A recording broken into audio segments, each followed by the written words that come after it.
apalagi di dalam.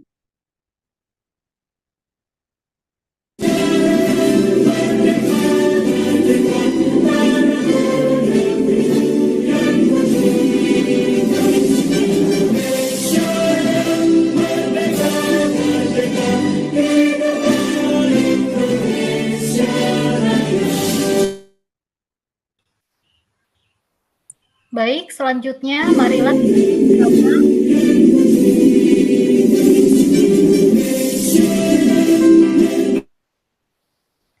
selanjutnya adalah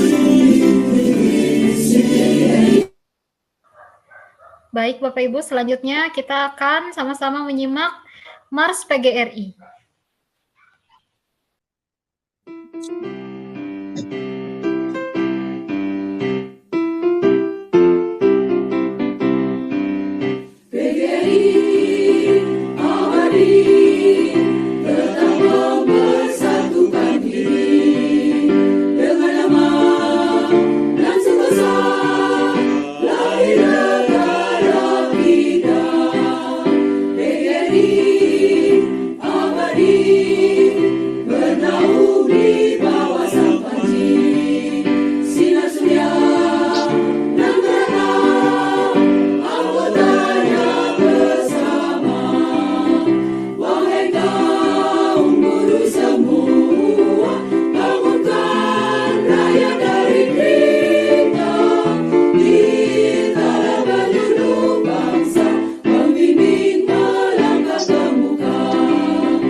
Baiklah Bapak Ibu, acara selanjutnya marilah kita simak bersama sambutan Ketua PGRI Kabupaten Barito Utara yang akan diwakili oleh Sekretaris Umum PGRI Kabupaten Barito Utara. Kepada Bapak Hartoyo, dipersilahkan Bapak. Ya, terima kasih. Jelas suara saya? Jelas Bapak. Ya, terima kasih. Assalamualaikum warahmatullahi wabarakatuh. Selamat siang, salam sejahtera untuk kita semua. Yang saya hormati pengurus PGRI Kabupaten Barito Utara, yang saya hormati Ketua Asosiasi Profesi dan Keahlian Sejenis atau APKS PGRI Kabupaten Barito Utara, yang saya hormati Ibu Sukawati Haryani SPD selaku moderator, atau Ibu Atika tadi ya. Yang saya hormati Ibu Jidnatul Musa Rapah SPD selaku narasumber dari CGP Angkatan 10 dari Kabupaten Barito Utara. Yang saya hormati Bapak Ibu, saudara-saudari peserta webinar pada siang hari ini. Sebagai umat yang beriman dan bertakwa kepada Tuhan Yang Maha Esa, Allah Subhanahu wa taala, tentunya kita selalu bersyukur atas nikmat yang diberikannya, sehingga kita diberikan kemampuan, kesehatan, bisa berkumpul dalam rangka silaturahmi secara virtual dalam acara webinar diseminasi budaya positif. Peserta webinar yang berbahagia, tema webinar pada siang hari ini relevan dengan upaya yang dilakukan oleh kita sebagai tenaga pendidik ya, atau sebagai kepala satuan di satuan pendidikan kita masing-masing, yaitu bagaimana menciptakan lingkungan yang mendukung pembelajaran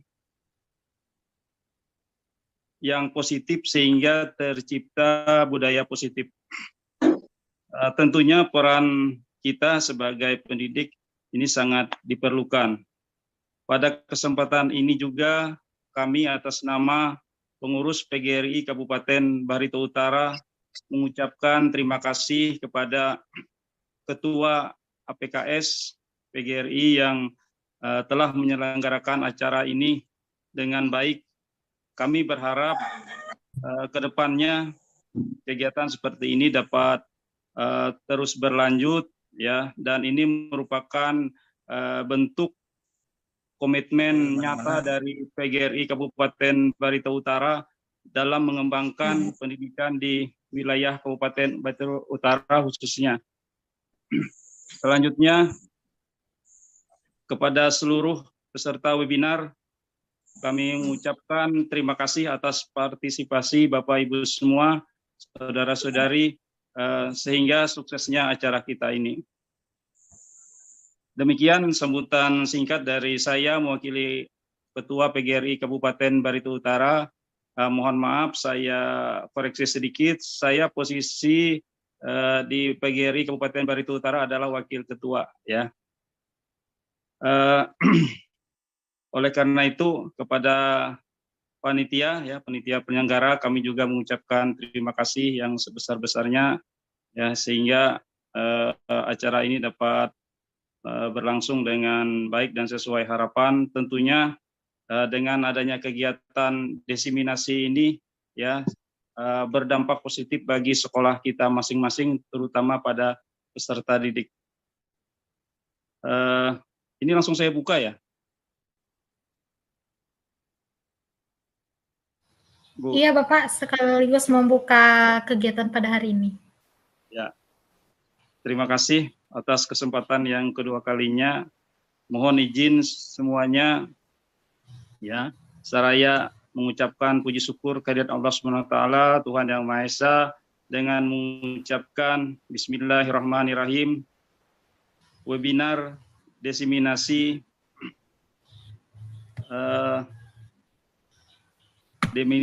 webinar diseminasi apa tadi judulnya, lupa saya. Budaya positif Bapak. Ya, saya sekali lagi dengan mengucapkan Bismillahirrahmanirrahim, diseminasi budaya positif. Saya atas nama keluarga besar PGRI Kabupaten Barito Utara menyatakan dengan ini dibuka. Terima kasih, kurang lebihnya mohon maaf. Selamat siang, Assalamualaikum warahmatullahi wabarakatuh. Waalaikumsalam warahmatullahi wabarakatuh. Iya Bapak, mohon maaf tadi ada sedikit kesalahan dalam penyebutan jabatan Bapak. Terima kasih kepada Pak Hartoyo yang merupakan Wakil Ketua PGRI Kabupaten Barito Utara yang telah memberikan sambutan dan juga membuka kegiatan acara hari ini dengan resmi. Terima kasih Bapak, semoga sehat selalu. Ya, baik Bapak Ibu semua, sebelum memasuki kegiatan inti pada hari ini, marilah kita sama-sama untuk foto bersama. Jadi silakan Bapak Ibu yang masih off cam, dimohon untuk menyalakan kameranya. Biar kita sama-sama foto bersama sebelum kegiatan dimulai. Silakan Bapak Ibu yang masih off cam boleh dinyalakan kameranya.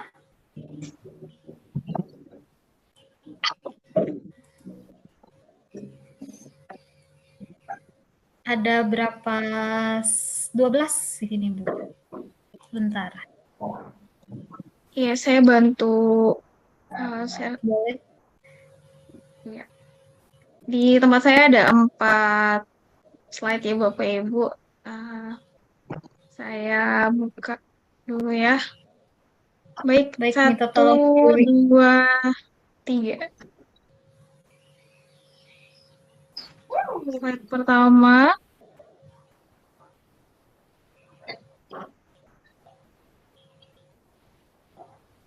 Ini masih banyak yang tutup ya. Nggak apa-apa ya. Slide ke berikutnya.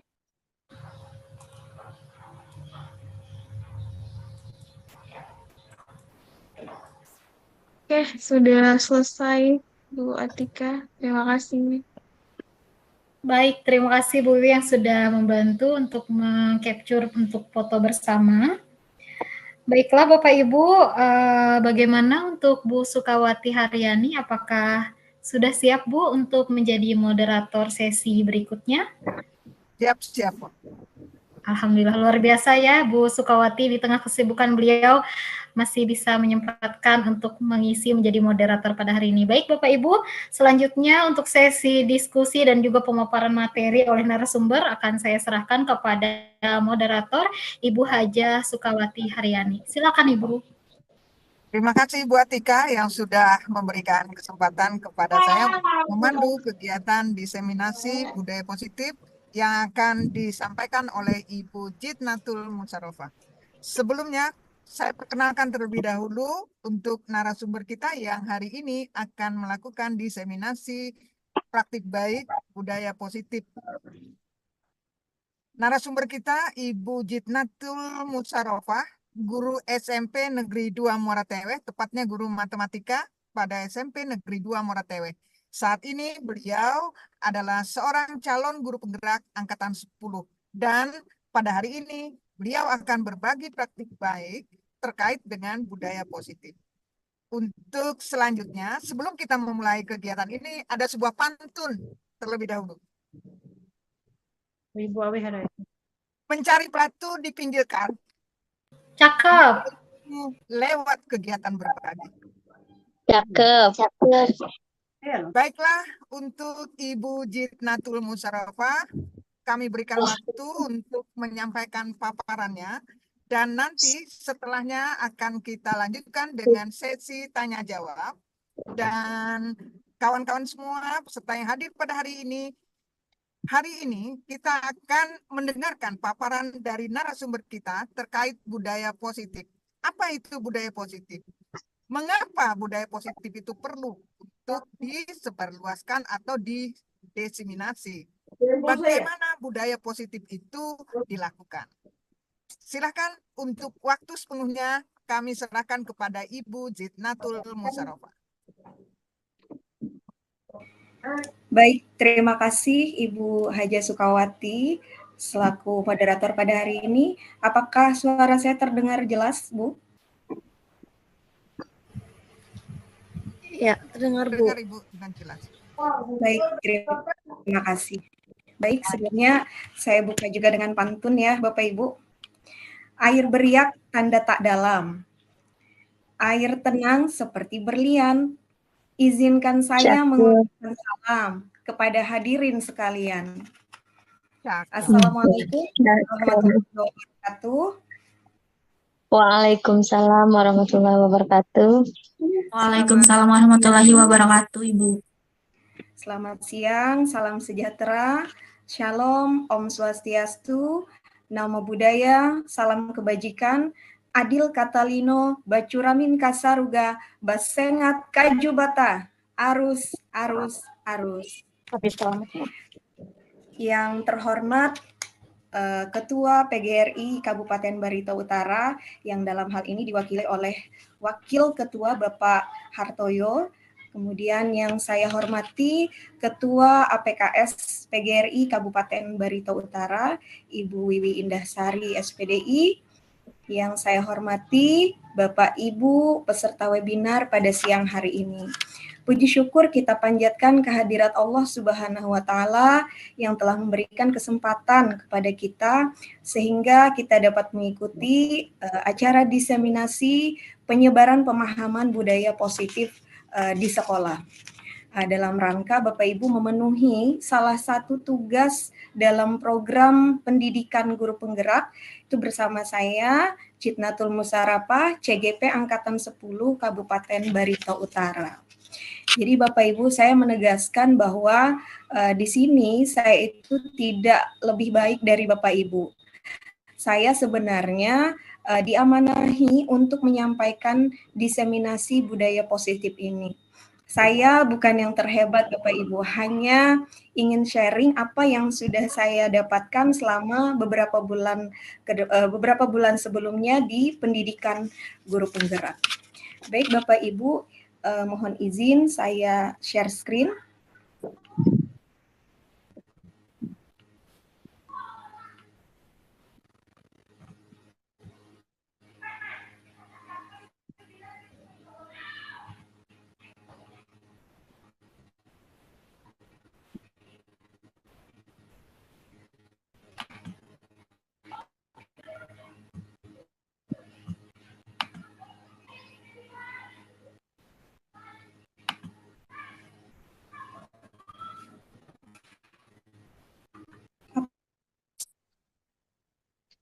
Apakah sudah terlihat?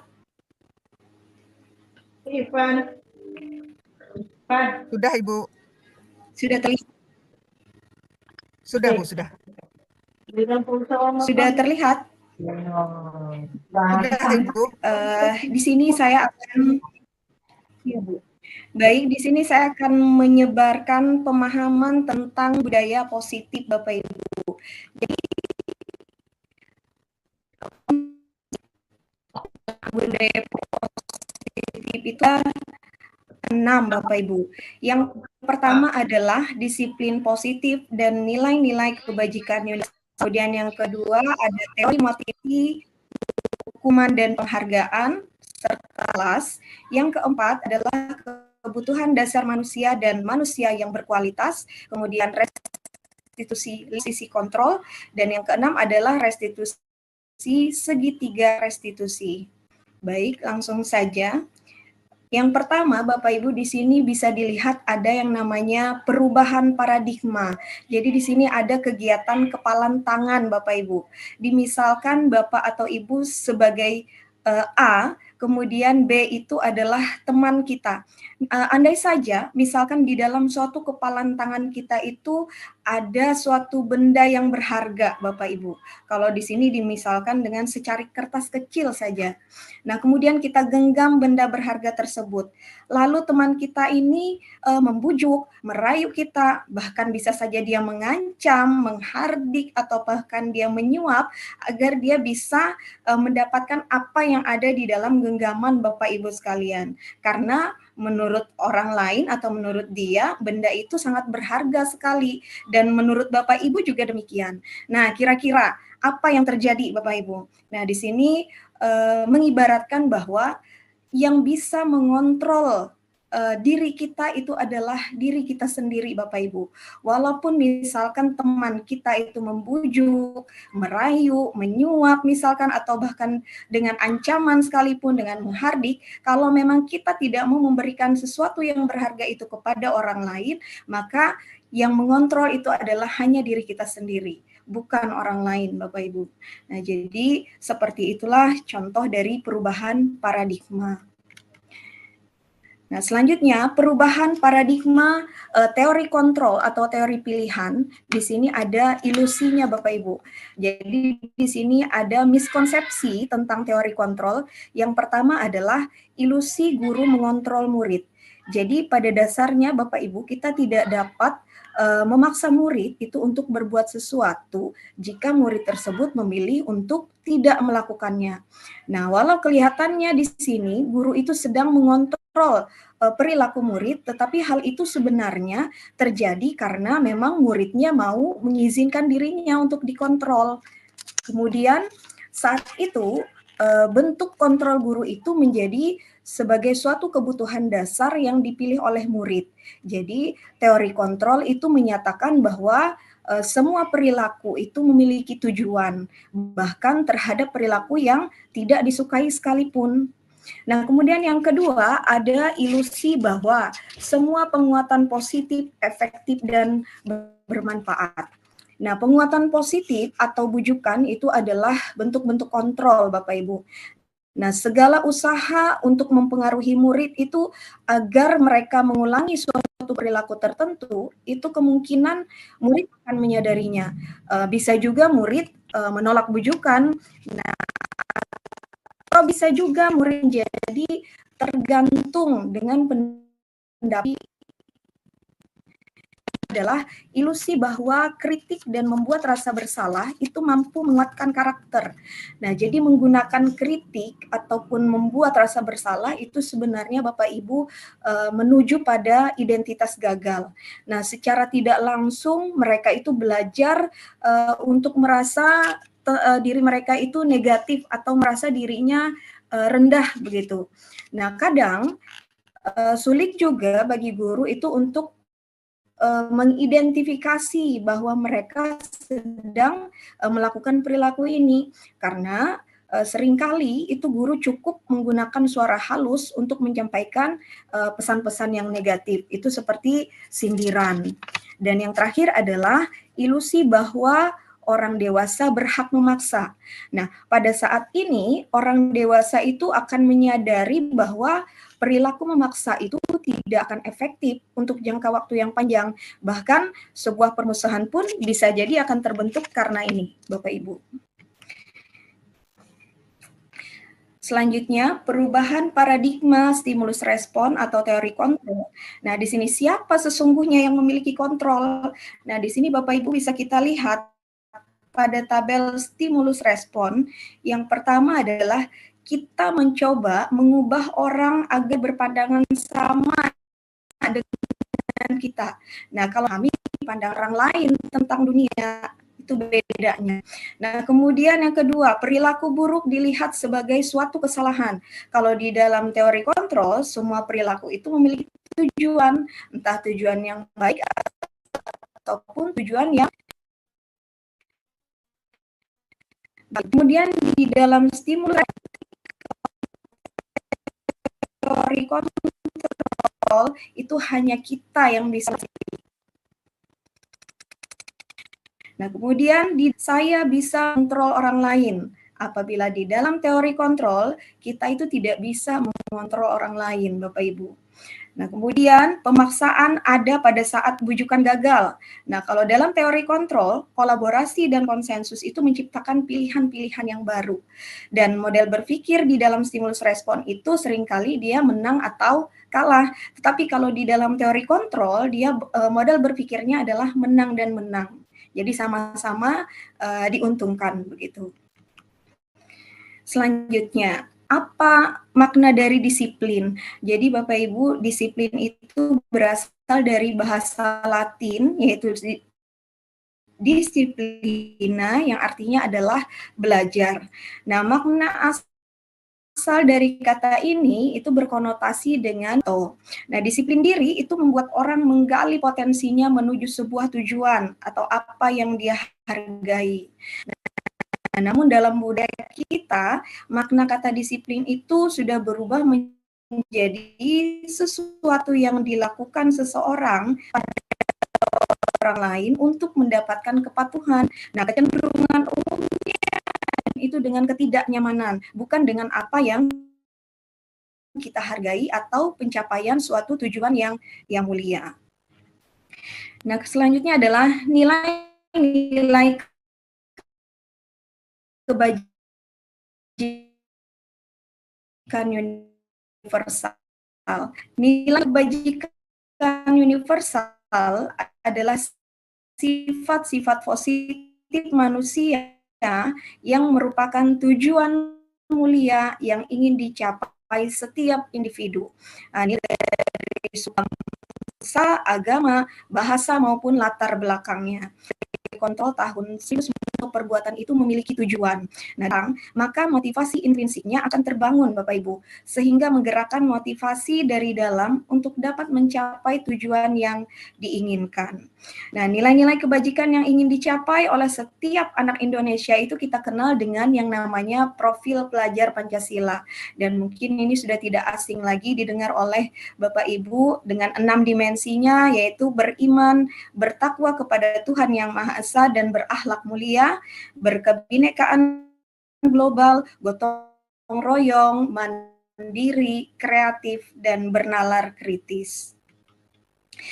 Kemudian yang selanjutnya adalah teori motivasi perilaku manusia. Jadi Bapak Ibu, motivasi itu ada dua, ada motivasi eksternal, ada motivasi internal. Nah, yang pertama, apa sih yang memotivasi perilaku manusia? Yang pertama adalah bisa saja untuk menghindari ketidaknyamanan atau hukuman. Nah, untuk menghindari ketidaknyamanan atau hukuman ini, biasanya dia akan bertanya, apa yang akan terjadi apabila saya tidak melakukannya? Nah, jadi Bapak Ibu ini merupakan suatu motivasi eksternal.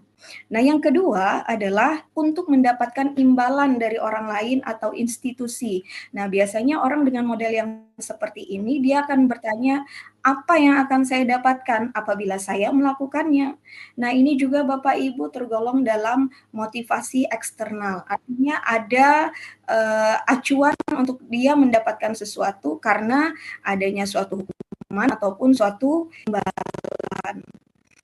Nah, yang ketiga adalah untuk menghargai diri sendiri. Diri sendiri itu biasanya dia akan bertanya, saya akan menjadi orang yang seperti apa bila saya melakukannya. Nah, jadi Bapak Ibu, ini yang disebut dengan motivasi internal. Motivasi internal inilah yang merupakan tujuan dari disiplin positif. Nah, selanjutnya adalah dihukum oleh penghargaan. Nah, bahwa penghargaan itu berlaku sama dengan hukuman. Ada dalam arti meminta atau membujuk seseorang melakukan sesuatu untuk memenuhi suatu tujuan tertentu dari orang yang meminta atau yang membujuk.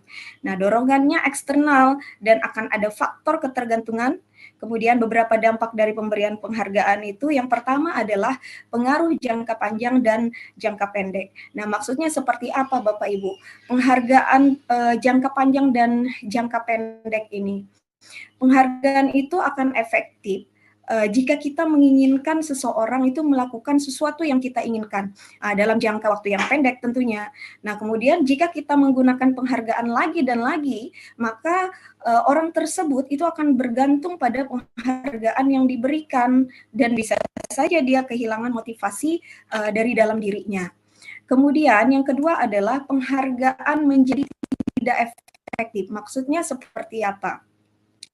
Penghargaan itu adalah sesuatu yang diinginkan kan Bapak Ibu, artinya dibuat dengan suatu persyaratan. Jika kita melakukan hal ini misalnya, maka kita akan mendapatkan penghargaan yang kita inginkan. Nah, jika misalnya kita mengharapkan suatu penghargaan kita tidak mendapatkannya, nah bisa jadi kita akan merasa kecewa atau bahkan berkecil hati. Nah, kemungkinan saja lain kali kita itu tidak akan berusaha sekeras kita sebelumnya. Itu maksudnya penghargaan yang tidak efektif. Kemudian penghargaan akan merusak hubungan. Maksudnya seperti apa? Nah, ketika seseorang Bapak Ibu misalnya diberikan sebuah penghargaan orang banyak, bisa jadi itu ada orang lain yang merasa iri atau sebagian dari mereka penghargaan tersebut. Nah, dengan demikian itu akan merusak hubungan Bapak Ibu. Yang selanjutnya adalah penghargaan mengurangi ketepatan. Jadi Bapak Ibu ada sebuah riset di sini untuk penghargaan mengurangi ketepatan itu anak-anak, sebuah riset ini anak-anak itu diminta mengingat kata-kata tertentu, Bapak Ibu. Nah, kemudian mereka diminta mengambil kartu yang berisi kata-kata yang diingat tersebut tadi, setiap kali muncul.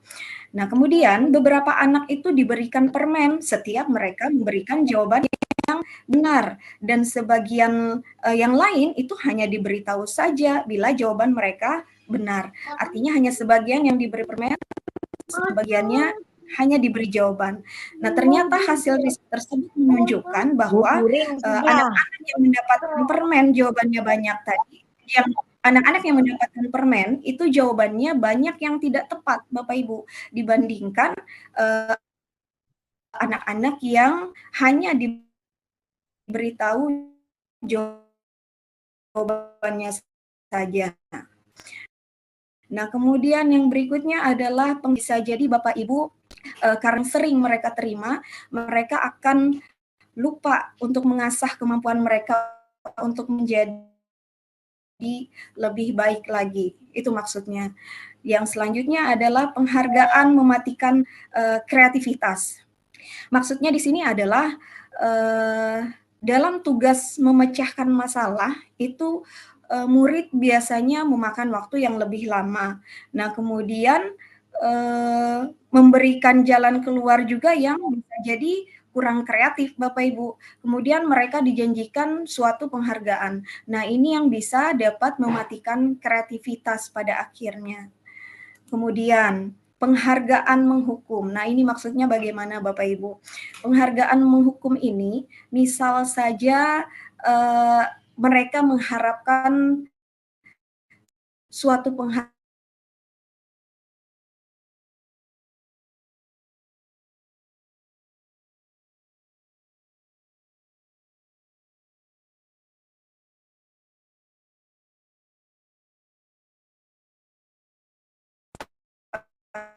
intrinsik. Nah, motivasi intrinsik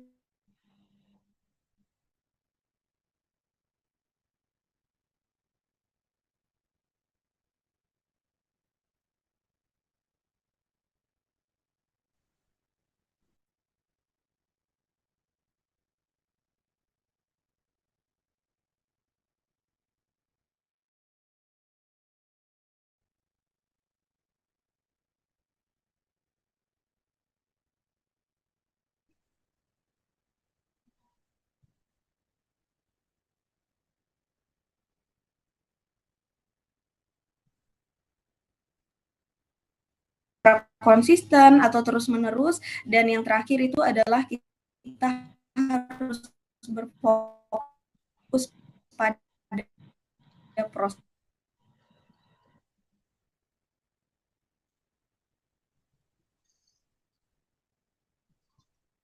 Mohon maaf, mungkin kendala jaringan. Nah, Bapak Ibu, jadi di sini ada 3 kreasi. Yang pertama adalah, ya Bu, Kendala jaringan nampaknya mohon izin, suara Bu Jit agak Ibu. terputus. Bisa saya lanjutkan? Silakan Ibu. Bisa dilanjutkan, Bu? Silakan Ibu, dilanjutkan Bu. Baik. Saya ulangi Bapak Ibu, berikut adalah contoh pengakuan atau apresiasi kebajikan. Di sini ada 3 kalimat sebagai contoh apresiasi. Yang pertama adalah, kemarin saya perhatikan rasa empatimu besar sekali pada saat menolong murid baru di kelas kita. Nah, di sini kalimat pembukanya adalah kemarin saya perhatikan. Nah, nilai kebajikannya apa? Adalah rasa empati yang besar, Bapak Ibu. Kemudian pada situasi dia menolong murid baru yang ada di kelasnya.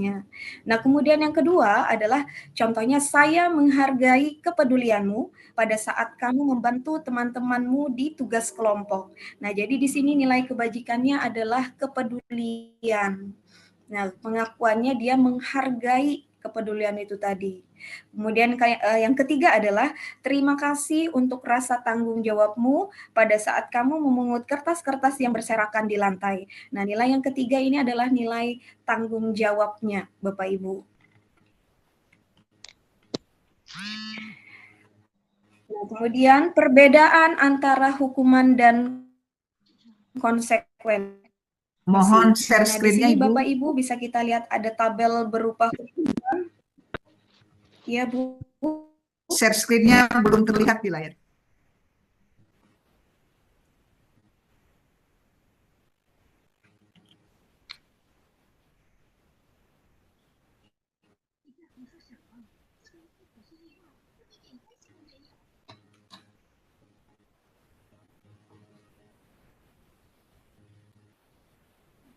Nampaknya gangguan jaringan sehingga share screen-nya tidak terlihat, Ibu. Sudah terlihat Bapak Ibu. Belum Mohon terlihat, izin, Ibu. mungkin Ibu Wiwi Indasari bisa share screen, bisa bantu share screen. Boleh, Bu, sebentar ya. Saya buka sebentar Iya. ya. Iya.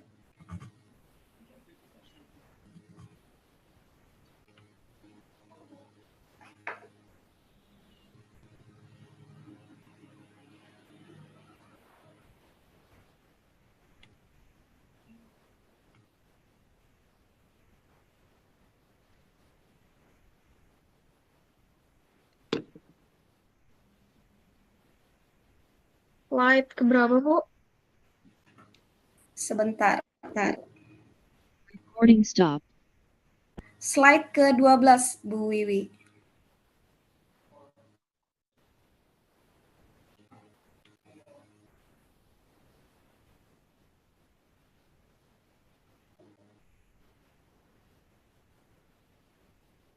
Ya, sudah. Next, ini, Bu. Bu Wiwi. Yang selanjutnya. Lagi. Iya. Nah, di sini ada perbedaan antara hukuman dan konsekuensi Bapak Ibu. Jadi di dalam tabel ini, kalau dalam bentuk hukuman itu artinya sesuatu yang menyakitkan itu harus terjadi Bapak Ibu. Tetapi dalam suatu konsekuensi, sesuatunya itu hanya harus terjadi tanpa harus menyakitkan. Nah, kemudian membuat anak sakit fisik maupun hati untuk jangka waktu yang lama, ini merupakan hukuman Bapak Ibu. Tetapi kalau di dalam konsekuensi itu membuat anak merasa tidak nyaman hanya dalam jangka waktu yang pendek. Nah, kemudian di dalam hukuman itu akhirnya anak membenci suatu kedisiplinan. Tetapi kalau di dalam konsekuensi itu anak menghargai disiplin. Nah, di dalam hukuman juga dia berbentuk paksaan. Nah, kalau di dalam konsekuensi dia berbentuk stimulus atau tanggapan. Kemudian di dalam hukuman juga itu mendorong anak untuk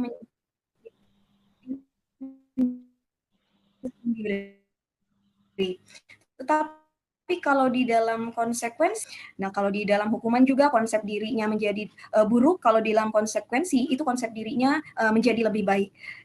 Dalam hukuman juga itu anak akhirnya belajar untuk menyembunyikan kesalahan. Artinya anak bisa saja dia menjadi suka berbohong.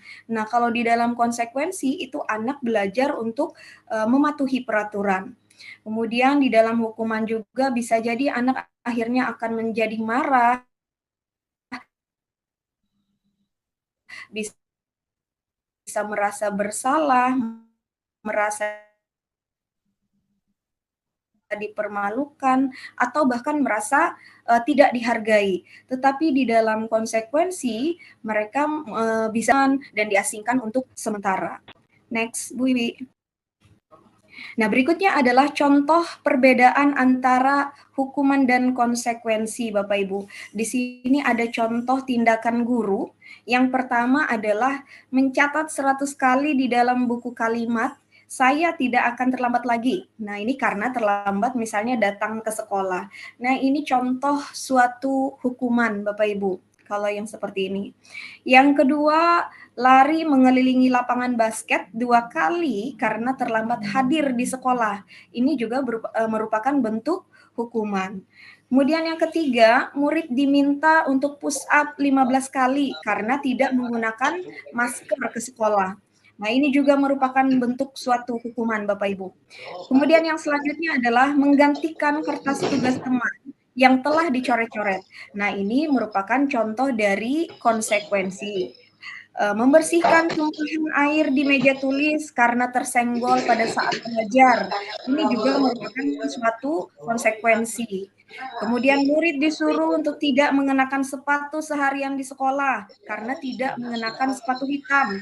Nah, ini juga merupakan suatu hukuman. Yang terakhir adalah lari mengelilingi lapangan basket 2 kali karena terlambat 10 menit untuk pelajaran PJOK. Nah, ini sebenarnya Bapak Ibu kalimat yang terakhir ini hampir mirip dengan yang kedua. Bedanya adalah yang terakhir ini dia disuruh oleh guru PJOK-nya. Nah, jadi di sini dia bukan merupakan suatu hukuman, jadi di sini dia adalah satu konsekuensi. Jadi Bapak Ibu, bedanya hukuman dengan konsekuensi. Apabila hukuman itu dia hanya satu arah, diketahui oleh satu orang saja yang memberikan hukuman. Tetapi kalau konsekuensi, dia ada kesepakatan antara 2 orang. Bisa jadi kesepakatan antara guru dan muridnya.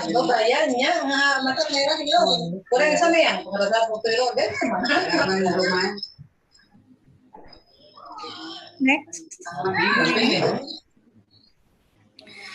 Apa itu restitusi? Nah, restitusi adalah proses menciptakan kondisi bagi murid untuk memperbaiki kesalahan mereka sehingga mereka bisa kembali pada mereka dengan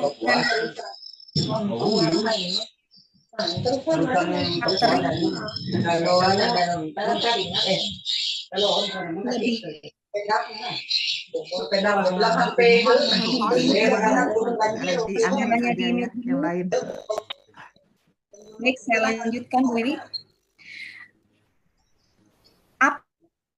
Apa itu restitusi? Restitusi adalah proses menciptakan kondisi bagi murid untuk memperbaiki kesalahan mereka. Nah, sehingga mereka bisa kembali pada kelompok mereka dengan karakter yang lebih kuat. Nah, restitusi itu juga merupakan proses kolaboratif yang mengajarkan murid untuk mencari solusi untuk masalah mereka dan membantu murid berpikir tentang orang seperti apa yang mereka ingin atau menjadikan tujuan mulia dan bagaimana mereka harus memperlakukan orang lain. Ini menurut Gosen pada tahun 2004. Next, Bu Wiwi. Baik, di sini Bapak Ibu bisa dilihat pada tabel selanjutnya. Ada bentuk hukuman, ada konsekuensi, ada restitusi. Jadi, kalau dalam suatu hukuman, itu sesuatu yang menyakitkan harus terjadi, Bapak Ibu.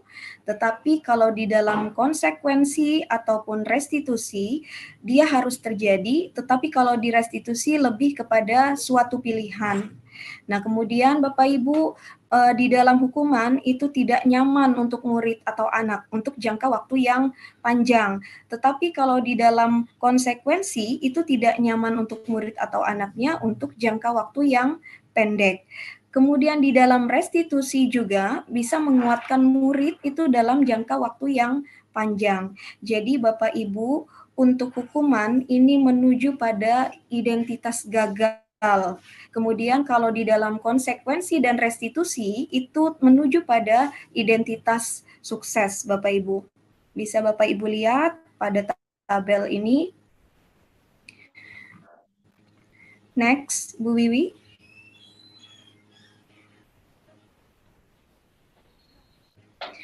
Selanjutnya adalah keyakinan kelas.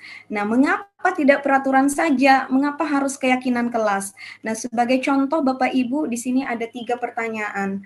Yang pertama adalah, mengapa kita memiliki peraturan harus menggunakan helm bila mengendarai kendaraan roda 2? Nah, mungkin Bapak Ibu, kalau dulu kita menganggap menggunakan helm itu memberatkan untuk beberapa orang ya, mungkin dari segi pembiayaan harus membeli helm yang mahal, helm standar segala macamnya. Tetapi seiring berjalannya waktu, menggunakan helm itu bagi seseorang adalah suatu hal yang wajib. Karena apa? Karena dia memiliki keutamaan di situ untuk keselamatan. Apa kita memiliki peraturan 3M, menggunakan masker, mencuci tangan, dan menjaga jarak 1,5 meter. Mungkin kalau dulu kita menganggapnya aneh nih, pakai masker terus-terusan. Nah, tetapi seiring berjalannya waktu, kita merasa masker itu ataupun mencuci tangan atau menjaga jarak itu merupakan suatu kebutuhan kita untuk menjaga kesehatan tentunya. Dan yang contoh ketiga adalah mengapa kita memiliki peraturan harus datang tepat waktu pada saat mengikuti pelatihan. Pada intinya, kita di sini mengutamakan suatu keyakinan selain keselamatan, kemudian kesehatan, kita juga mengutamakan suatu kedisiplinan, Bapak Ibu. Next, Bu Wiwi.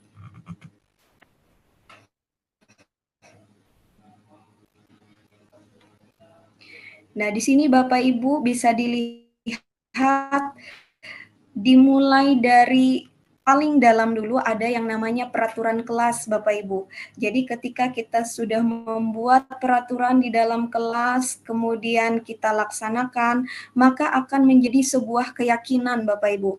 Nah, ketika keyakinan ini kita laksanakan terus-menerus secara konsisten, maka akan menciptakan lingkungan yang positif.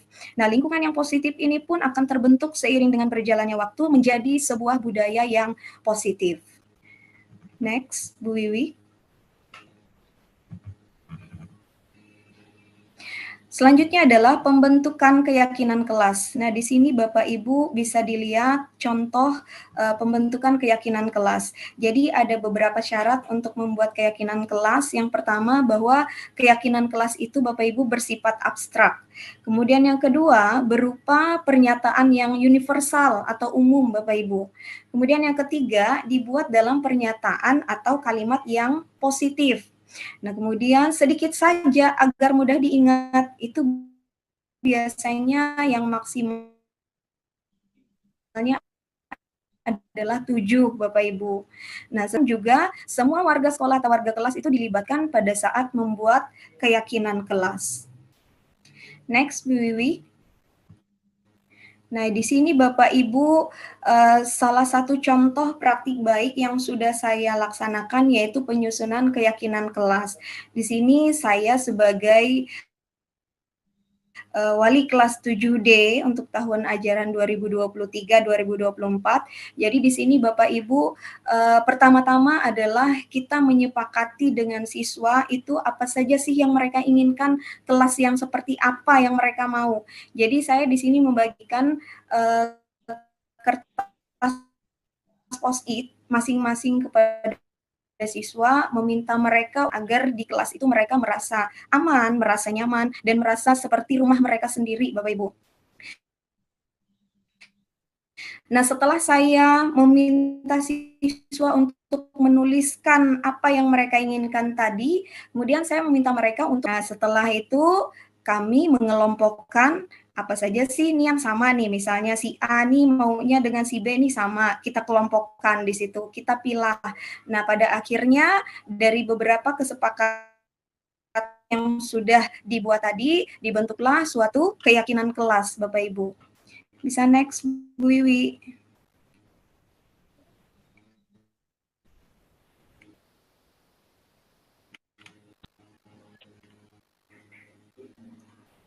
Nah, jadi Bapak Ibu setelah disusun tadi keyakinan kelasnya, maka saya akan membuatnya, meminta anak juga untuk memilih desainnya seperti apa, meminta mereka sendiri mendesainnya, kemudian dicetak, dan meminta mereka menempelkan di kelas mereka, Bapak Ibu. Nah, jadi untuk keyakinan kelas ini setelah mereka sepakati, mereka tempelkan, kemudian mereka tanda tangani, Bapak Ibu. Jadi di sini bentuk keyakinan kelasnya bunyinya yang pertama itu saling menghormati. Kemudian yang kedua, setiap siswa itu berhak merasa nyaman di dalam ruangan kelasnya. Yang ketiga, setiap siswa itu bekerja dengan baik dan tekun. Setiap siswa itu saling menjaga privasinya. Yang kelima, setiap siswa perlu saling membantu di dalam kelasnya. Yang keenam, setiap siswa berpenampilan bersih dan rapi. Dan yang terakhir, setiap siswa berhak merasa aman. Jadi ini contoh dari keyakinan kelas yang sudah saya terapkan, Bapak Ibu. Next, Bu Wiwi. Nah, di sini Bapak Ibu bedanya peraturan dengan keyakinan. Kalau peraturan itu bisa jadi dia menggunakan kalimat yang negatif, seperti dilarang, seperti itu. Nah, contohnya di sini, selalu kembalikan buku ke tempatnya. Kalau di dalam keyakinan kelas, itu nilainya adalah suatu tanggung jawab, Bapak Ibu. Kemudian dilarang mengganggu orang lain. Kalau di dalam keyakinan kelas itu kalimatnya adalah menghormati orang lain. Jadi kalimatnya itu kalimat yang positif, Bapak Ibu, dan mudah dipahami.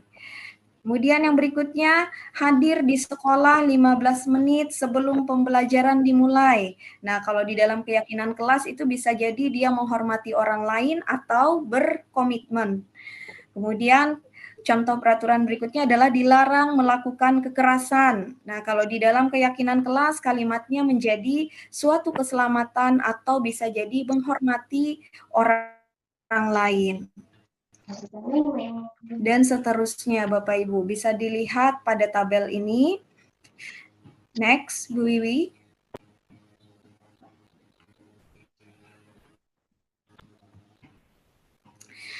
Baik, Bapak Ibu, yang selanjutnya adalah kebutuhan dasar manusia. Jadi Bapak Ibu, kita itu di sini memiliki kebutuhan dasar. Murid-murid kita itu memiliki kebutuhan dasar. Yang pertama adalah kebutuhan untuk bertahan hidup, Bapak Ibu. Jadi kebutuhan untuk survive di sini. Bisa jadi berupa sandang, berupa pangan, berupa papan, Bapak Ibu. Nah, kemudian yang kedua adalah kebutuhan untuk kebebasan, itu ingin merasa bebas, merasa ingin dihargai, dia ingin mencari kebebasan tersendiri, Bapak Ibu.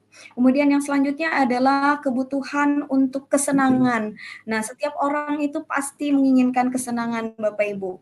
Kesenangan untuk bercanda, untuk tertawa. Jadi kebutuhan untuk kesenangan ini suatu hal yang biasanya paling mendasar di dalam diri setiap orang. Kemudian kebutuhan penguasaan. Nah, ini adalah kebutuhan biasanya untuk merasa dihargai, merasa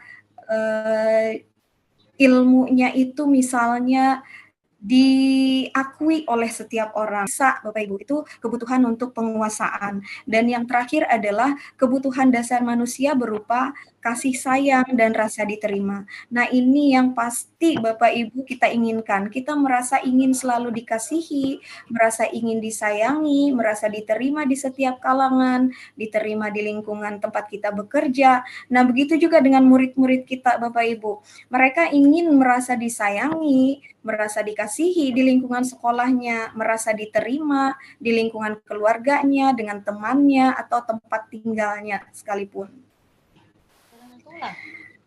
Selanjutnya, Bu Wiwi. Ada 5 posisi kontrol, Bapak Ibu. Kita sebagai guru ini memiliki 5 posisi kontrol yang tanpa sadar itu kita lakukan sehari-hari di dalam lingkungan kita bekerja. Nah, di sini Bapak Ibu bisa dilihat yang pertama adalah sebagai penghukum. Nah, sebagai penghukum ini guru berbuat seperti apa? Bisa saja dia menghardik, bisa menunjuk-nunjuk, bisa menyakiti atau dia menyindir.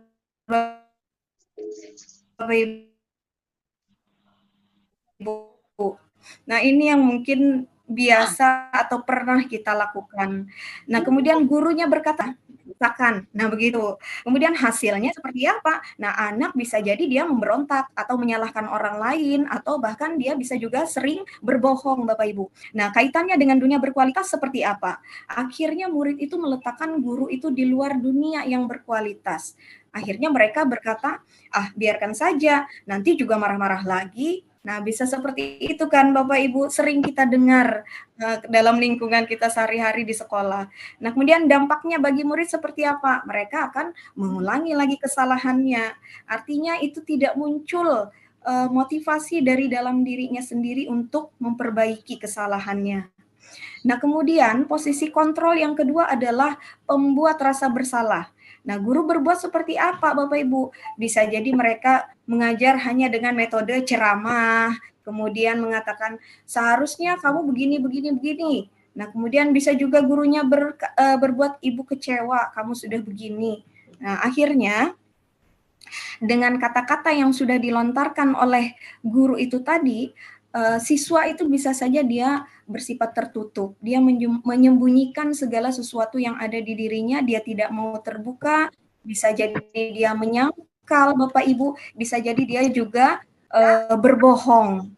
Nah, kemudian kaitannya dengan dunia berkualitas, itu akhirnya murid juga meletakkan guru itu di dalam dunia yang berkualitas. Bahkan mereka bisa mengatakan maafkan saya karena mereka sudah merasa bersalah Bapak Ibu. Nah, dampaknya apa? Mereka bisa menjadi seseorang yang rendah diri. Nah, kemudian posisi kontrol yang ketiga itu adalah sebagai teman. Nah, di sini seperti apa guru berbuat? Contohnya bisa membuatkan alasan-alasan untuk muridnya. Nah, contoh perkataannya seperti apa?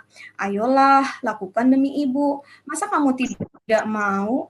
Ingat tidak, ibu pernah bantu kamu ini. Nah, misalnya begitu, Bapak Ibu. Akhirnya murid ini menjadi keuntungan karena dia merasa membutuhkan sosok guru tadi sebagai seperti seorang temannya.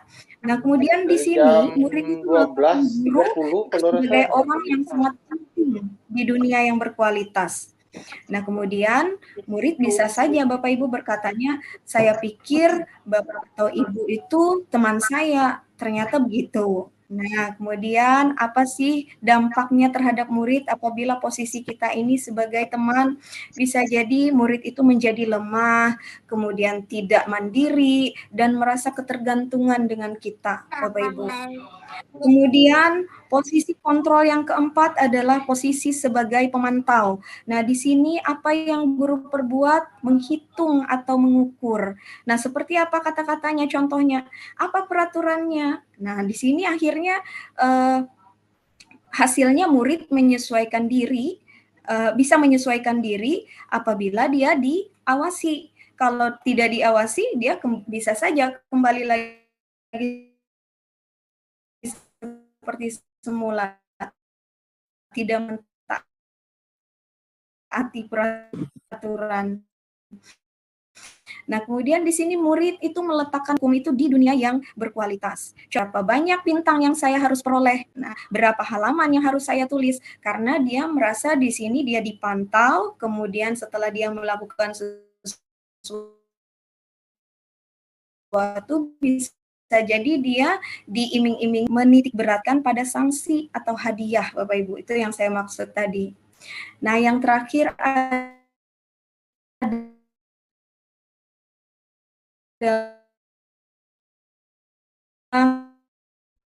posisi kontrol sebagai manajer. Nah, inilah yang kita harapkan Bapak Ibu terus belajar untuk menjadi manajer itu. Contohnya dia mengajukan pertanyaan-pertanyaan. Nah, apa yang kita yakini? Apa yang kamu yakini? Apa yang bisa kamu kerjakan untuk memperbaiki masalah ini? Nah, akhirnya dia membuat siswa itu menjadi kuat pribadinya, menjadi lebih yakin. Nah, kemudian murid di sini meletakkan dirinya sebagai individu yang positif dalam dunia berkualitas. Sehingga bisa saja muridnya berkata, bagaimana caranya saya bisa memperbaiki keadaan. Nah, dampaknya apa Bapak Ibu apabila posisi kita sebagai seorang manajer? Murid itu dapat mengevaluasi dirinya, bagaimana caranya memperbaiki dirinya, dia bisa memikirkan sendiri Bapak Ibu. Dan itu muncul dari dalam diri mereka, muncul sebagai motivasi intrinsik. Next, Bu Wiwi. Nah, selanjutnya ada segitiga restitusi Bapak Ibu. Segitiga restitusi di sini ada 3 yang harus dipenuhi. Yang pertama adalah menstabilkan identitas. identitas Bapak Ibu. Jadi dalam menstabilkan identitas ini bisa saja guru itu berkata setiap orang pasti pernah melakukan kesalahan, atau bisa juga kamu bukan satu-satunya yang pernah melakukan ini. Nah, itu bentuk dari menstabilkan identitas Bapak Ibu. Kemudian yang kedua adalah validasi kebutuhan. Nah, kita memvalidasi apa sih yang dibutuhkan oleh murid ini. Contohnya Bapak Ibu, pertanyaannya, kamu tentu punya alasan mengapa melakukan itu misalnya. Kemudian bisa juga, adakah cara yang lebih efektif untuk mendapatkan apa yang kamu butuhkan? Nah, yang terakhir adalah menanyakan keyakinan Bapak Ibu. Jadi contoh menanyakan keyakinan di sini adalah nilai-nilai apa yang telah kita sepakati. Nah, seperti itu contohnya, atau bisa juga kamu ingin menjadi orang yang seperti apa. Jadi Bapak Ibu, dalam segitiga restitusi ini adalah meminimalkan, bahkan kalau bisa itu tidak ada sama sekali yang namanya hukuman. Nah, selanjutnya Bapak Ibu bisa dilihat contoh praktik baik yang sudah saya lakukan dalam menerapkan segitiga restitusi ini. Bisa next, Bu Wiwi. Hai, tadi aku dengar laporan dari ketua kelas, katanya ya sama Demas. Ya Bu, abisnya saya kesal sih. Kenapa kamu kesal? Demas selalu mencontek kepercayaan saya Bu. Sampaikan namun terus sekolah yang lainnya. Lihatlah kalau kamu marah dan kesal, ibu juga kalau ada di posisi itu, tindakan sama seperti kamu. Terus tindakan apa sih yang kamu lakukan yang lebih bagus? Saya marah-marah dan saya malas dan sampai sadar, saya membuka mejanya Bu. Ya wajar lah, baik. Kalau itu di dalam mengebrak meja ini, kira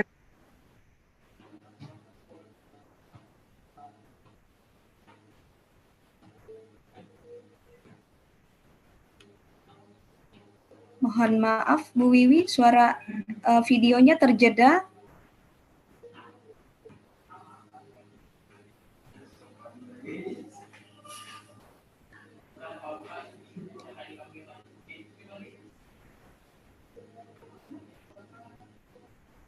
Nah, tadi aku dengar laporan dari ketua kelas, katanya kamu marah-marah ya sama Demas. Iya Bu, abisnya saya kesal sih. Kenapa kamu kesal? Demas selalu mencontek pekerjaan saya Bu, bukan hanya PR, namun tugas-tugas sekolah yang lainnya. Nah, wajarlah kalau kamu marah dan kesal. Ibu juga kalau ada di posisi kamu, mungkin tindakan ibu sama seperti kamu. Terus tindakan apa sih yang kamu lakukan kepada Demas? Saya marah-marah dan maki-maki Demas, dan tanpa sadar, saya menggebrak mejanya Bu.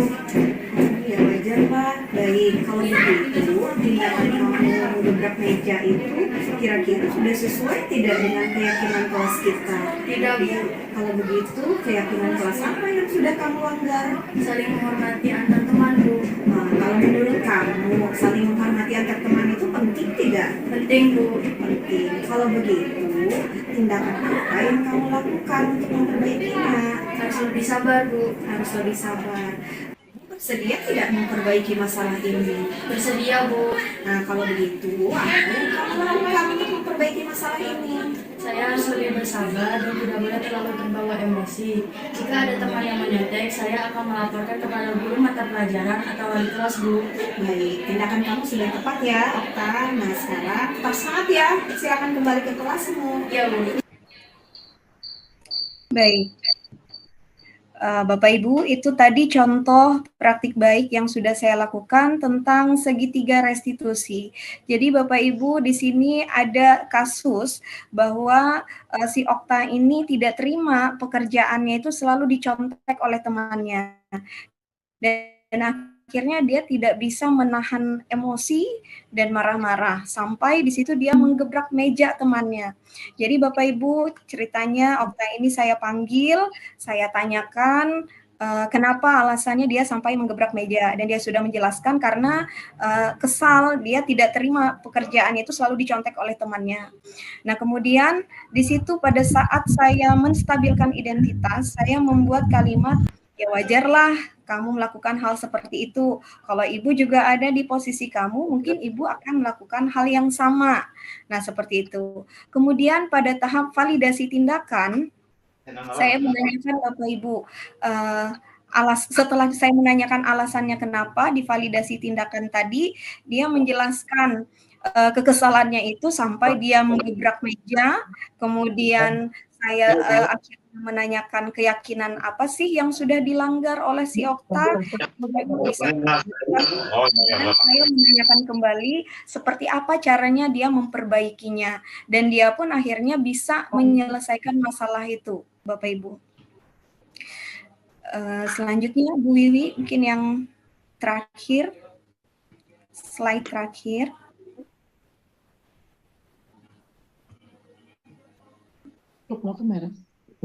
Nah, jadi Bapak Ibu, ini kesimpulan dari disiplin positif tadi menurut teori kontrol atau teori pilihan dari Dr. William Glasser.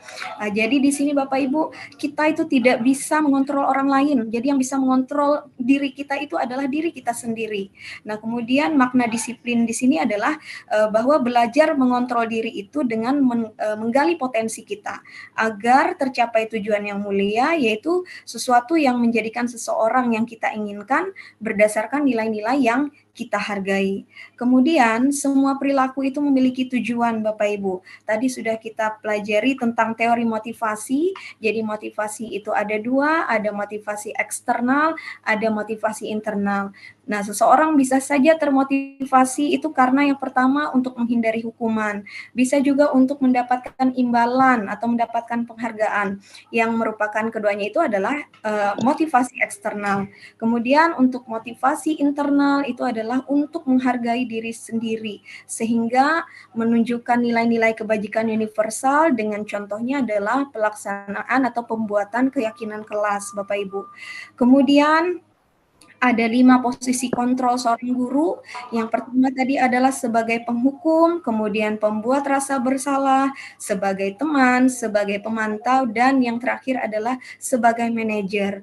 Jadi tugas kita sebagai manajer ini Bapak Ibu, kita akan menerapkan segitiga restitusi, di mana di dalam segitiga restitusi itu melibatkan 3 hal yang harus kita jalankan. Yang pertama adalah menstabilkan identitas, kemudian validasi kebutuhan, dan menanyakan keyakinan. Sehingga yang terakhir adalah 5 kebutuhan dasar manusia itu bisa kita penuhi, mulai dari bertahan hidup, kemudian penguasaan, kasih sayang dan rasa diterima, kesenangan, dan juga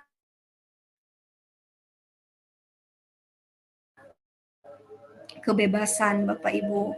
Baik, Bapak Ibu, terima kasih. Demikian, kurang dan lebihnya, Sukawati. Assalamualaikum warahmatullahi wabarakatuh. Waalaikumsalam warahmatullahi wabarakatuh. Demikian tadi paparan yang sudah disampaikan oleh Ibu Jidnatul Musarafah, narasumber kita pada siang hari ini. Bapak Ibu, para guru hebat, peserta kegiatan pada sore hari ini, mari kita bersama-sama menelaah kembali apa yang sudah disampaikan oleh narasumber kita, Ibu Jidnatul Musarafah tadi, terkait dengan aksi nyata beliau berupa aksi nyata penerapan disiplin positif yang sudah beliau lakukan. Ada 6 hal yang sudah disampaikan oleh Ibu Jidnatul Musarafah tadi. Yang pertama terkait dengan disiplin positif dan nilai-nilai kebajikan universal. Kemudian yang kedua terkait teori motivasi, hukuman, penghargaan, dan restitusi. Kemudian yang ketiga, keyakinan kelas. 4, kebutuhan dasar manusia dan dunia yang berkualitas. Kemudian yang kelima, restitusi terkait dengan 5 posisi kontrol. Dan yang terakhir, restitusi yang berkaitan dengan segitiga restitusi. Baiklah, untuk menanggapi apa yang disampaikan oleh Ibu Jidnatul Musarafah, saya berikan kesempatan untuk 2 orang penanya terlebih dahulu. Silakan. Boleh raise hand jika ada yang ingin menyampaikan pertanyaan atau menanggapi apa yang disampaikan oleh Ibu Jidnatul Musarafah tadi. Silakan.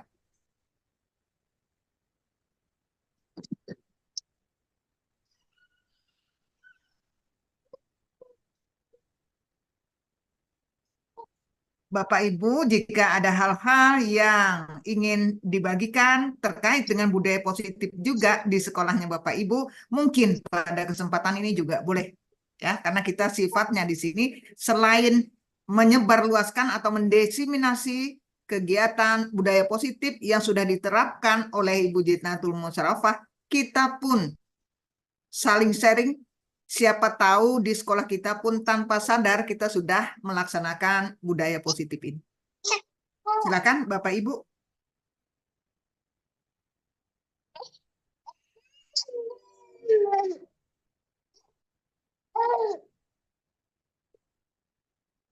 Kami informasikan untuk daftar hadir sudah ada di kolom chat, link daftar hadir, link materi bisa dilihat di kolom chat. Baik Bapak Ibu, sekali lagi saya berikan kesempatan untuk 2 orang penanya. Nah, ada dari kolom chat, saya bacakan ya, dari Ibu Ana Mahmelia. Apa saja tantangan di sekolah untuk menciptakan budaya positif? Dan bagaimana kerjasama kita sebagai guru dengan orang tua peserta didik? Nah, ini pertanyaan dari Ibu Ana Mahmelia. Mungkin bisa langsung ditanggapi oleh Ibu Jitnatul Musarafah. Silakan Ibu. Baik, terima kasih Ibu. Menanggapi dari pertanyaan Ibu Ana Mahmelia ya Bu ya, apa saja tantangan di sekolah untuk menciptakan budaya positif? Jadi Ibu, di sini tentunya untuk menciptakan suatu budaya yang positif itu tidaklah semudah membalikkan telapak tangan. Banyak hal-hal yang harus kita lalui Bapak Ibu. Jadi tantangannya adalah kita harus melakukan kolaborasi yang paling utama. Kolaborasi dengan rekan sejawat dan tentunya dimulai dari kepala sekolah, kemudian guru yang ada di sekolah, juga murid yang ada di sekolah tersebut, kita menyepakati dulu nih apa saja hal-hal yang harus kita utamakan. Di sini Bu Ana, saya mencoba menerapkan yang namanya pendekatan inquiry apresiatif. Jadi di situ saya mengutamakan hal-hal yang memang kami anggap itu paling penting di sekolah kami. Jadi tantangannya adalah setiap orang itu memiliki keinginannya masing-masing. Nah, bagaimana kita menyepakati hal-hal yang tidak selaras itu tadi menjadi sebuah keyakinan yang nantinya akan kita laksanakan secara bersama-sama. Nah, bagaimana cara kerjasama kita sebagai guru dan terhadap orang tua peserta didik? Tentunya kita harus bersikap lebih aktif ya Bu ya. Kalau saya sendiri, dimisalkan nih ada anak yang bermasalah, tentunya saya tidak tinggal diam saja. Yang pertama adalah saya sendiri terlebih dahulu, misalnya sebagai wali kelas, saya panggil, saya tanyakan kenapa dia begini-begini, misalnya mengapa melakukan hal itu, kemudian apabila dia tidak bisa menjelaskan misalnya hal yang sama dengan guru bimbingan konseling. Nah, ketika saya sudah berkonsultasi dengan guru bimbingan konseling, misalkan hal terburuk tidak menemukan solusi, maka di sini yang ketiga adalah saya akan melibatkan orang tua itu sendiri. Apa sih yang menyebabkan anaknya punya permasalahan seperti ini? Jadi keterlibatan orang tua dalam menyelesaikan suatu permasalahan itu sangatlah penting. Karena bisa jadi hal tersebut tidak dimulai atau tidak bersumber dari sekolahnya. Bisa jadi dia bermasalah dengan keluarganya, kemudian terbawa-bawa sampai ke sekolah, Bapak Ibu. Jadi mungkin itu tanggapan dari saya. Terima kasih, Bu. Baik, itu tadi jawaban dari Ibu Jitnatul Musarafah. Beliau menjawab bahwa apa saja tantangan di sekolah. Nah, di sekolah itu tantangannya tadi adanya berbagai macam pikiran yang memang harus disatukan lewat kolaborasi. Sementara bagaimana kerjasama kita sebagai guru dengan orang tua, tadi Ibu Jitnatul Musarafah sudah menyampaikan bahwa berkomunikasi dengan lebih baik lagi. Jadi lebih aktif, lebih berperan aktif untuk mengkomunikasikan semuanya dengan orang tua murid. Demikian yang disampaikan oleh Bu Jitnatul Musarafah. Jika masih ada pertanyaan lainnya, silakan Bapak Ibu bisa raise hand, ya, bisa pula menuliskan pertanyaannya lewat kolom chat. Nah, ini dari Bapak ya Pak ya. Bapak Munir Fatoni. Pada kasus yang ditampilkan video tadi, apakah itu hanya peran yang senarionya dibuat saja atau memang benar terjadi pada anak tersebut? Nah ini Bu, apakah menurut Pak Munir, apakah itu hanya dibuatkan skenario, kemudian dibuat jadi video begitu, atau memang ini pure ya real terjadi? Demikian Ibu. Baik, terima kasih Bu. Menanggapi dari apa yang sudah ditanyakan Bapak Munir ya, apakah kasus yang ditampilkan tadi itu hanya peran yang skenario-nya dibuat saja atau memang terjadi? Nah ini saya jujur memang terjadi Pak. Jadi terjadi, kemudian karena ada kasus ini saya berusaha, karena sudah mempelajari segitiga restitusi itu tadi, saya mencoba untuk menerapkannya, karena selama ini jujur saja ketika ada anak yang bermasalah, saya belum mengetahui apa itu segitiga restitusi, mungkin saya hanya menyelesaikan masalah itu pada tahap menstabilkan identitas saja. Nah, pada ujung-ujungnya akhirnya saya menghukum, itu yang sebelumnya. Nah, setelah saya mengetahui apa itu segitiga restitusi, ya Pak Munir, kemudian kebetulan nih ada anak yang bermasalah, saya coba nih, saya sekalian ambil take video, jujur aja, saya mencoba nih menerapkan seperti apa sih segitiga restitusi itu, walaupun istilahnya masih terbata-bata, saya melontarkan pertanyaan, tetapi saya menginginkan seperti apa nih hasilnya, benar atau tidak segitiga restitusi itu hasilnya anak merasa tidak dimarahi, seperti itu. Jadi ini memang pure saya ambil videonya, memang saya videokan, tetapi kasusnya memang benar terjadi, Pak Munir. Demikian, Bu. Terima kasih. Nah, demikian jawaban dari Ibu Jitnatul Musarafah. Jadi memang kejadiannya pure ya, benar real terjadi. Dan Ibu Jitnatul Musarafah mencoba menerapkan segitiga restitusi karena sebelumnya beliau juga merasa mungkin ketika menghadapi masalah seperti ini, beliau hanya sampai pada menstabilkan, pada apa tadi Bu? Menstabilkan identitas ya Bu identitas. Ya. Nah, hanya sampai pada langkah menstabilkan identitas yang ujung-ujungnya mengambil posisi kontrolnya justru sebagai penghukum. Nah, ini tadi kenapa Bu Jitnatul Musarafah melaksanakan atau mengimplementasikan segitiga restitusi pada kasus anak tadi. Demikian Pak Munir. Masih adakah lagi pertanyaan? Oh, ini dari Bu Hernik Suharni. Bagaimana memberikan hukuman kepada peserta didik yang berdampak positif bagi peserta didik? Nah, ini bagaimana memberikan hukuman kepada peserta didik yang berdampak positif bagi peserta didik. Nah, tadi saya mengingatkan kembali nih. Tadi Bu Jitnatul sudah menyampaikan 5 posisi kontrol ya Bu ya. Di awal tadi di paparannya Bu Jitnatul, beliau sudah menyampaikan 5 posisi kontrol. Posisi kontrol sebagai penghukum, pembuat rasa bersalah, teman, pemantau, dan terakhir sebagai manajer. Nah, 2 posisi kontrol di awal, penghukum dan pembuat rasa bersalah, itu tadi kalau saya tangkap itu adalah ujung-ujungnya akan membuat murid kita memiliki identitas gagal. Nah, bagaimana nih Bu Jit? Baik, terima kasih Bu Hernik atas pertanyaannya. Bagaimana memberikan hukuman itu kepada peserta didik yang berdampak positif bagi peserta didik. Jadi mungkin saya luruskan sedikit Bu Hernik, kita di sini meminimalkan yang namanya hukuman. Makanya tadi di dalam 5 posisi kontrol itu ada posisi yang terakhir, posisinya sebagai manajer ya Bu ya. Jadi di dalam posisi kita sebagai manajer itu suatu hukuman itu kalau bisa ditiadakan. Nah, jadi kita di sini bagaimana caranya menjadikan anak itu merasa dia tidak tidak dimarahi, kemudian dia bisa menjelaskan kenapa dia melakukan hal itu, lalu seperti apa cara memperbaikinya.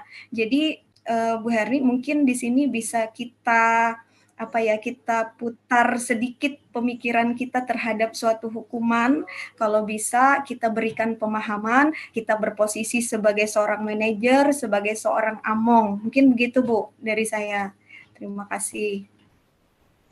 Demikian jawaban dari Ibu Jitnatul Musarafah bahwa kita sebisa-bisanya tidak memberikan hukuman, ya. Kita bergeser posisinya, bergeser posisi kontrol kita tidak lagi sebagai penghukum. Walaupun untuk menuju ke posisi kita sebagai manajer itu bukan hal yang serta-merta terjadi. Barangkali bertahap, kalau seperti saya misalnya adalah penghukum, mungkin akan mulai bergeser tidak lagi sebagai posisi penghukum. Barangkali berangsur-angsur saya akan menuju ke posisi yang paling ideal, yaitu posisi sebagai manajer. Demikian jawaban dari Ibu Jitnatul. Nah, ini ada pertanyaan lagi barangkali? Selain pertanyaan Ibu Hernik tadi, bagaimana Bu Hernik? Masih adakah pertanyaan lagi? Tapi mana arek musan raun. Silakan, Bapak Ibu. Siapa tahu masih ada pertanyaan lain? Dan di sana itu artinya ada sembahyang tadi. Nah, atau Bapak Ibu ingin berbagi pengalaman? Silakan Bapak Ibu, misalnya Bapak Ibu biasa menghukum atau apa ya, atau posisinya sebagai teman, bagaimana kita bisa curah pendapat di sini? Silakan Bapak Ibu, karena masih kaitannya dengan budaya positif. Siapa tahu ini juga akan memberikan pengalaman bagi kita. Baik, ini ada yang sudah raise hand. Silakan Ibu Ika Rusnita Dewi. Silakan Ibu. Selamat siang. Maaf ini nggak bisa open kamera karena ngurus anak sekalian. Baik, Ibu. Saya perkenalkan dulu, saya Ika dari salah satu SMA di Barito Utara. Ini akan kayak berbagi pengalaman seperti itu, Bu. Baik, Ibu. Silakan. Zaman dulu sebelum saya mempelajari tentang budaya positif, jujur saya adalah seorang penghukum. Dikit-dikit dihukum. Nggak ngerjakan PR, dihukum untuk lari lapangan, misal seperti itu. Terus setelah saya mempelajari budaya positif ini, saya tahu ternyata, oh iya ya, saat dihukum itu setelah saya lihat anaknya kok bukannya tambah tambah baik, tapi kok setiap ada jam saya lambat masuk, atau bahkan malah nggak masuk terus ke kantin, seperti itu. Oh ternyata mungkin ini salah saya karena mereka merasa malu seperti itu untuk bertemu saya karena telah pernah dihukum seperti itu. Nah kemudian saya ketika mengalami masalah-masalah yang sama, saya menerapkan segitiga restitusi seperti itu. Alhamdulillah anaknya itu tidak menjauh seperti itu. Bahkan kalau ada masalah anak itu malah berani untuk seperti curhat seperti itu, Ibu. Jadi kalau misalnya salah tidak merasa bersalah, sangat bersalah sehingga tidak mau bertemu, namun seperti mencari solusi bersama seperti itu. Namun ini yang saya juga minta pendapat. Tidak semua guru-guru setuju dengan apa yang saya lakukan. Mereka menganggap, loh, salah kok nggak dihukum, nanti malah menjadi-jadi seperti itu. Apa gunanya pintar matematika, pintar ini, pintar itu, salah malah nggak dihukum, seenaknya aja seperti itu.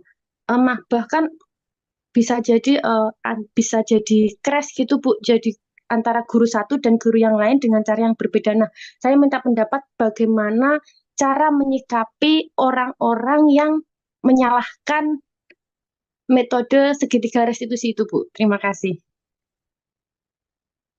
Terima kasih, Bu Ika Rusnita.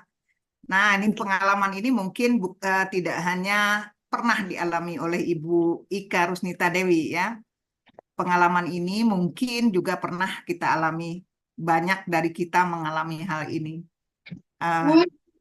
Yang pertama barangkali tadi dari penjelasan Ibu Jitnatul, beliau menyampaikan keyakinan kelas ya Bu ya. Nah, bagaimana jika misalnya di sekolah itu mulai membiasakan dengan membuat keyakinan kelas? Kenapa? Karena itu rambu-rambu, panduan, gitu ya. Kalau menangkap dari apa yang disampaikan Bu Jitnatul tadi, sepertinya kita harus membuat keyakinan kelas dulu. Supaya apa? Supaya kita bisa melakukan restitusi. Kita akan menstabilkan identitas, kemudian memvalidasi tindakan yang salah, dan mengembalikan ke keyakinan kelasnya. Kalau keyakinan kelasnya belum dibuat, kira-kira akan sulit nih akan menangani anak yang seperti itu. Nah, guru-guru lain pun akan komplain. Itu menurut hemat saya sih, ya Bu Ika Rusnita. Kita bisa mulai saat ini bersama-sama dengan rekan sejawat menyebarkan bagaimana sih berbagi ya, bagaimana sih caranya membuat keyakinan kelas supaya anak-anak kita di kelas itu punya sesuatu yang bisa dijadikan rujukan, pedoman, nilai-nilai kebajikan yang disepakati di kelasnya. Itu kalau menurut hemat saya. Barangkali ada hal lainnya dari Ibu Jitnatul nih, dari narasumber kita hari ini. Baik, terima Silakan. kasih Bu Sukawati. Menanggapi dari apa yang sudah disampaikan Ibu Ika tadi, kalau misalkan saya ya Bu ya, ini jujur aja, saya misalkan berada di posisi Ibu, saya sudah berusaha nih menerapkan misalnya segitiga restitusi itu seperti apa. Tiba-tiba ada rekan yang misalnya nih tidak sepakat atau tidak setuju. Nah, tugas kita lah di sini yang kita istilahnya mengetahui ini nih ilmunya nih, ilmu untuk menyelesaikan suatu permasalahan tidak harus dengan suatu hukuman. Jadi kalau saya pribadi, saya akan terus memberikan pemahaman. Saya akan tetap melakukan segitiga restitusi itu sampai tujuan yang saya inginkan itu adalah memunculkan motivasi intrinsik siswa itu sendiri, muncul kesadaran dari dalam dirinya sendiri ya, Bu Ika. Karena kalau kesadaran dari dalam dirinya sudah muncul, mereka pun dapat menyelesaikan masalah, mereka bisa menyelesaikan masalah itu sendiri, tahu solusinya nih seperti apa, tanpa harus kita hukum. Mungkin seperti itu dari saya. Terima kasih Bu Jit. Nah, ini tadi curah pendapat kita, Bu Ika ya. Mungkin masih ada lagi yang lain?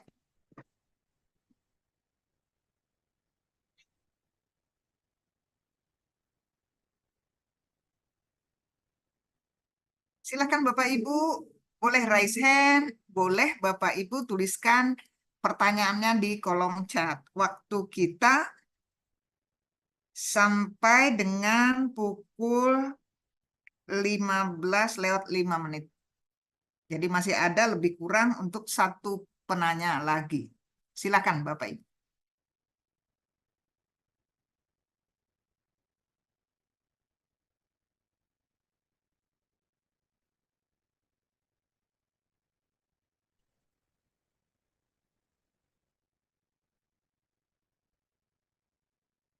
Jadi tadi ada beberapa pertanyaan dan dari beberapa pertanyaan itu nampaknya kecenderungan itu ke arah restitusi, segitiga restitusi tepatnya. Kecenderungannya ke 5 posisi kontrol. Jadi kalau kita tangkap dari beberapa pertanyaan tadi ya Bu Jitnatul. Iya Bu. Silakan Bapak Ibu jika masih ada yang ingin menyampaikan unek-unek juga boleh. Sebelum sesi tanya jawab ini kita tutup.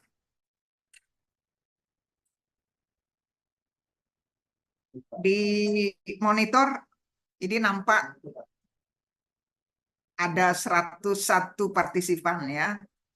Banyak nih. Mudah-mudahan ada yang bertanya kembali. Dan ini kita berikan kesempatan untuk satu orang penanya. Silakan Bapak Ibu.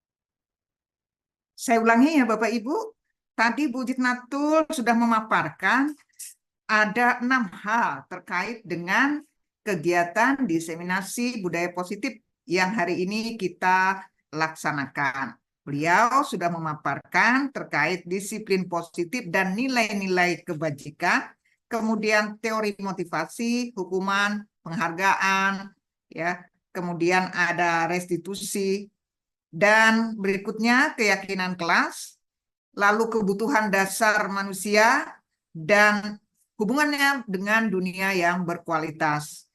Dan yang kelima, ada restitusi dengan 5 posisi kontrol dan restitusi terkait segitiga restitusi. Pertanyaan tadi, ada beberapa pertanyaan itu dominan ke arah 5 posisi kontrol dan ke arah segitiga restitusi. Barangkali ada pertanyaan lain terkait dengan 6 hal yang sudah dibahas atau dipaparkan oleh Ibu Jitnatul tadi.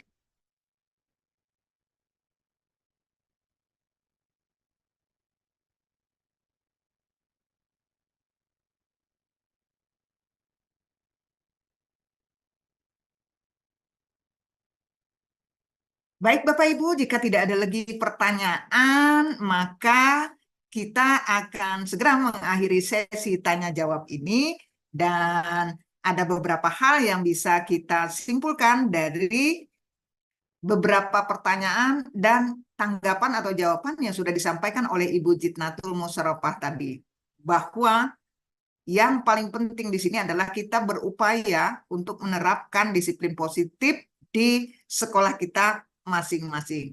Jikapun ada beberapa tantangan, maka tetap saja hal itu dilakukan walaupun secara bertahap. Itu tadi yang disampaikan oleh Bu Jitnatul. Paling tidak kita mulai dari kelas kita, kemudian berangsur-angsur kita tularkan atau kita imbaskan kepada rekan-rekan lainnya di lingkup kerja kita atau di sekolah kita masing-masing. Demikian untuk kegiatan hari ini, diseminasi budaya positif oleh Ibu Jitnatul Musarrafah. Kalau tadi saya mengawalinya dengan pantun, maka saya akhiri pula dengan pantun. Dalam bahasa Bakumpai, mihup sisaran hendak mengopi. Cukup sekian, sampai bertemu kembali. Demikian kita beri aplaus yang meriah untuk Ibu Jitnatul Musarrafah, narasumber kita pada sore hari ini. Assalamualaikum warahmatullahi wabarakatuh. Waalaikumsalam. Saya kembalikan kepada pembawa acara. Baik, luar biasa sekali ya.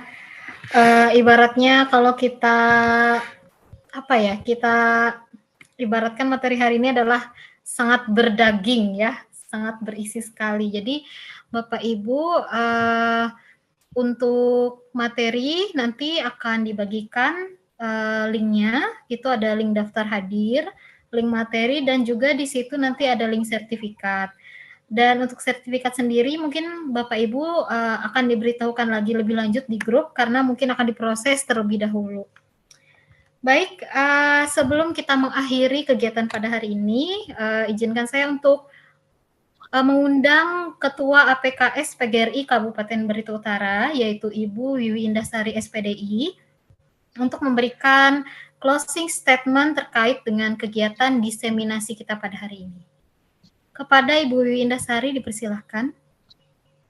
Baik, terima kasih. Suara saya kedengaran ya, Bu Atika ya?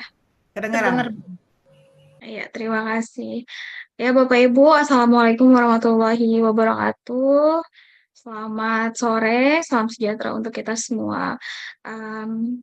Kami mewakili APKS PGRI Kabupaten Barito Utara mengucapkan terima kasih untuk Bapak Ibu semua yang sudah semangat nih di hari libur ya, padahal hari ini tanggal merah, weekend lagi ya, tapi masih menyempatkan untuk bergabung bersama kami di sini untuk sama-sama kita belajar, saling berbagi seperti itu untuk mewujudkan sekolah ataupun dunia pendidikan yang lebih baik ya. Apalagi topik kita hari ini itu budaya positif, gimana kita mencoba nih membuat budaya positif di sekolah kita agar semua orang yang di lingkungan tersebut juga uh, positive vibes gitu ya Bu Atika ya.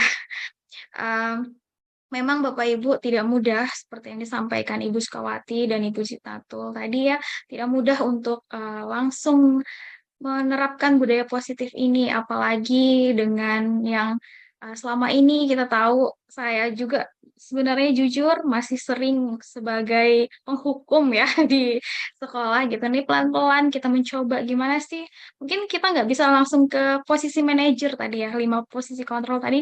Mungkin tidak bisa langsung kita ke posisi manajer. Kita bisa mulai dari sebagai teman pelan-pelan ke arah pemantau sampai akhirnya bisa benar-benar jadi posisi manajer bagi murid kita seperti itu. Bagaimana kita mencoba yang ya yang biasanya kita menghukum gitu kan. Kadang kita tanpa sadar itu menyakiti hati anak-anak juga gitu ya. Kadang ada anak yang bolos di kelas kita seperti itu, bolos ke kantin ternyata mungkin seperti yang dibilang teman saya sebelumnya itu, mungkin mereka ketika bolos ke kantin merasa lebih nyaman katanya di kantin. Siapa tahu ibu kantinnya itu memberikan kenyamanan yang lebih dibanding kita sebagai gurunya. Jadi kita mencobalah belajar seperti apa agar anak di dalam kelas kita minimal ya, awalnya ya di kelas kita bisa merasa nyaman belajar bersama kita. Namanya juga guru Bapak Ibu pembelajar sepanjang hayat ya, walaupun kita guru bukan berarti kita berhenti belajar. Seperti itu Bapak Ibu. Sekali lagi kami ucapkan terima kasih untuk Ibu narasumber yang sudah berbagi, apalagi tadi berbagi praktik baiknya. Yang mungkin nanti bisa kita coba kita terapkan di sekolah kita masing-masing seperti itu. Kami mohon maaf atas nama panitia jika ada hal-hal yang kurang berkenan, entah itu ketidaktepatan waktu dan hal-hal yang kurang dari ekspektasi Bapak Ibu sekalian. Tapi semoga makin ke depan kegiatan kami yang kami selenggarakan itu menjadi jauh lebih baik dari sebelumnya. Bapak Ibu kami sampaikan untuk link daftar hadir seperti disampaikan Bu Atika tadi sudah kami bagikan ya.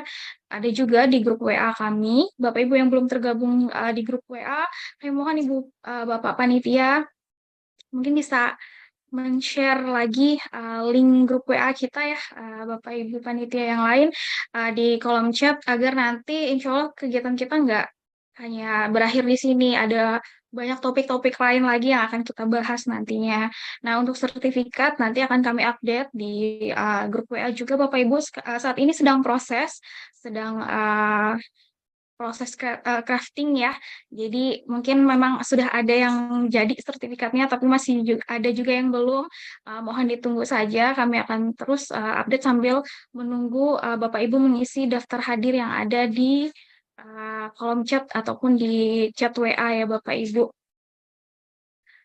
Nah, jadi Bapak Ibu di Barito Utara sendiri kami yang kita tahu ya, mungkin Bapak Ibu di sini juga ada yang calon guru penggerak di angkatan 10.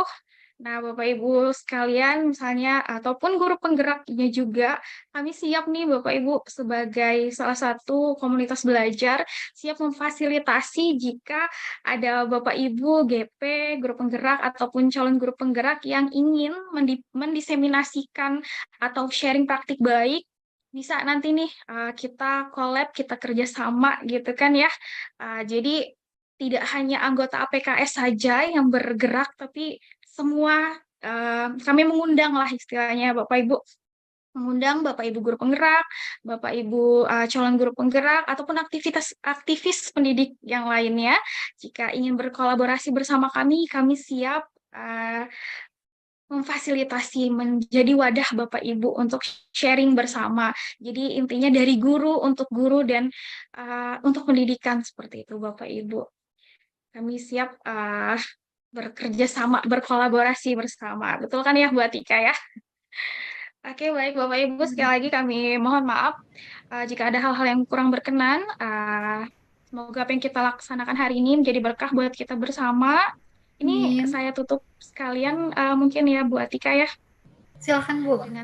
Dengan mengucap Alhamdulillahirabbil alamin, kegiatan diseminasi budaya positif yang diselenggarakan oleh APKS PGRI Kabupaten Bari Utara secara resmi kami tutup. Bapak Ibu, terima kasih.